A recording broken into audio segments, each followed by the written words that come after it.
బాగానే ఉంటారు లోపల వాళ్ళు. బయట ఫుట్పాత్ మీద ఉండేవాడు, ఫుట్పాత్ మీద అమ్మేవాడు, ఆటోలో పోయేవాడు, రిక్షాలు దొక్కేవాడు, బండ్లు తోలేవాడు, తోపుడు బండ్ల వాళ్ళు, వీళ్ళందరూ వేడికి తట్టుకోలేక చచ్చిపోతారు పడదెబ్బ. జస్టిస్ ఎవరికి ఉంది? నీ ఏసీలో ఉంటే సరిపోయిందా? మరి రోడ్డు మీద ఉన్న వారి సంగతి ఏంటి? నోయిడాలో ఎక్కడేం జరుగుతుంది? మీరు నెట్లో కూడా కొట్టి చూడండి. నోయిడా ఏం జరుగుతున్నది? హీట్ ఐలాండ్ అయిందా లేదా? హైదరాబాద్లో కూడా హీట్ ఐలాండ్ అయిపోయింది. మనకి ఎక్కడైనా స్థలాలు ఉంటే ఊర్లో కనుక్కుంటే ఆ స్థలాలు వదిలిపెట్టకండి. కొన్ని ఏళ్ళ తర్వాత మనం అంతా ఊరికి పోయి ఇల్లు కట్టుకొని ఉండాలి. చెట్లేవి? ఇది మన హైలే గారు ఇక్కడ కూర్చున్నారు, Indian forest service officer. Supreme court జడ్జిమెంటే చెప్పింది, చెట్టు నరికితే మనిషిని నరికినట్టే. హత్యానేరం పెట్టాలి. 400 ఎకరాలు హైదరాబాద్ యూనివర్సిటీ ఎట్లా కొడతారు మీరు? చెట్లు ఎట్లా కొడతారు? బుల్డోజర్లు ఎట్లా వస్తాయి? రాత్రి ఎట్లా కొట్టేస్తారు?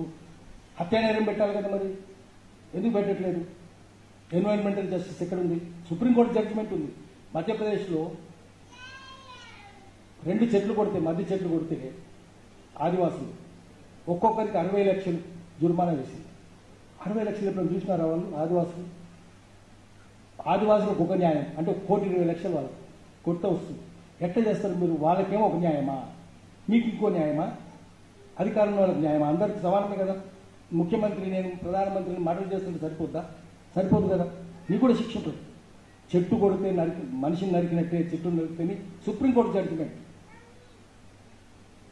ఆగ్రా చుట్టూ 464 చెట్లు కొట్టేస్తే 4,64,00,000 కట్టమని చెప్పి, చెట్టుకు ₹1,00,000 కట్టమని చెప్పి సుప్రీంకోర్టు జుర్మానా ఇస్తుంది ప్రభుత్వానికి. మరి ఇక్కడ ఎందుకు వేయట్లేదు? చట్టం ఎందుకు అమలైతలేదు? సుప్రీంకోర్టులో ఒక జడ్జిమెంటు, హైదరాబాద్లో ఇంకో జడ్జిమెంటా? ఆగ్రా కోర్టుకి హైదరాబాద్ కోర్టా? చెట్టు లేకపోతే ఏమైంది? రోడ్డు అంతా చెట్టు ఉంటే, నేల ఉంటే ఆ వేడిని పీల్చుకుంటుంది, నేల కూడా పీల్చుకుంటుంది. మొత్తం రోడ్డు, పేవ్మెంట్లు, బంగళాలు, ఆర్సీసీ, ఇంకేముంది? ఎక్కడ పీల్చుకుంటాయి? హైదరాబాద్ ఏమైపోతుంది? బాంబే ఏమైపోతుంది? మెట్రోపాలిటన్ సిటీస్ ఏమైపోతాయి? అన్నీ పోతాయి. శ్మశానాలు అయితే తొందరగా మళ్ళీ మనం పోయి గ్రామాల్లో వచ్చేవాళ్ళు.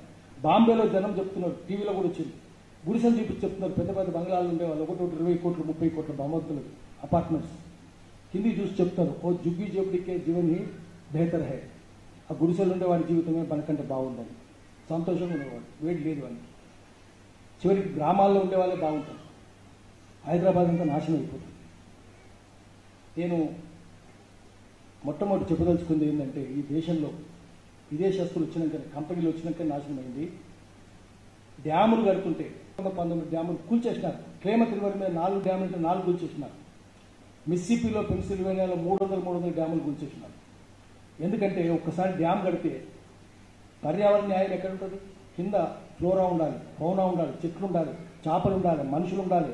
వాళ్ళకి నీళ్ళు కావాలి కదా కింద ఉండే వాళ్ళకు. డ్యామ్ కింద ఉండే వాళ్ళు బతుకొద్దా? ఒకటి. రెండవది, ఎందుకు కూల్ చేసినారంటే దానికంటే కూడా వాళ్ళకి పెద్ద, వాళ్ళు చస్తే కూడా వీళ్ళకి పట్టేది కాదేమో. కానీ ఏమైందంటే చేపలు తెచ్చుకుంది. వాళ్ళు సాల్మన్ ఫిష్ తినలేక బతకలేరు అమెరికా వాళ్ళు. ఏమైందని చూస్తే రొయ్యలు తెచ్చుకుని, పీతలు తెచ్చుకుని, తాటలు తెచ్చుకుని, ఏమంటే 70-80 ఏళ్ళ నీళ్ళు పైనుంచే, గేట్ల నుంచే పైనుంచి పోతాయి, కిందికి పోవు కదా. పోకపోతే ఏమైంది? బ్యాక్టీరియా వచ్చింది. మనం 10 రోజుల కుండలు నీళ్ళు తాగుతామా? పారబోసి మళ్ళీ పట్టుకుంటామా? 10 రోజులు తాగం కదా. 60-70 ఏళ్ళ నీళ్ళు ఎట్లా తాగుతారు? మొత్తం బ్యాక్టీరియా వెక్టార్ వచ్చింది. అందుకని కూల్చేస్తున్నారు. యూరోపియన్ యూనియన్లు అందరూ కూల్చేస్తున్నారు. చైనాలో, ఇండియాలో కడుతున్నారు, వేరే విషయం. అక్కడేమో కూలుస్తుంటే ఇక్కడేమో కడుతున్నారు. ప్రకృతిని మళ్ళీ పునరుద్ధరించాలంటే ఇది చాలా సీరియస్ విషయమే. కానీ గ్లోబల్ వార్మింగ్ 3 డిగ్రీలు అయితే ఇంకా పెరిగితే, 1.5 కంటే డిగ్రీలు పెరగొద్దు అనుకుంటున్నారు. దానికోసం పనిచేయాలి, కానీ పెరుగుతూనే ఉన్నది. 3 డిగ్రీలు కనుక పెరిగితే మొత్తం భూమి నాశనం అయిపోతుంది. ఇప్పటికే అంటార్క్టికా మొత్తం మంచంతా కరిగిపోయింది. సముద్రం మంచు ఖండాలు కదా, ఆర్క్టిక్, అంటార్క్టిక్ కరిగిపోయింది. అవన్నీ దానివల్ల సముద్ర మట్టాలు పెరుగుతున్నాయి. మేము మొన్న కొత్తపట్నం పోయినాం, ఒంగోలు పక్కన పోతే అక్కడ ఒడ్డున ఉండే సమాధులన్నీ మునిగిపోయినాయి.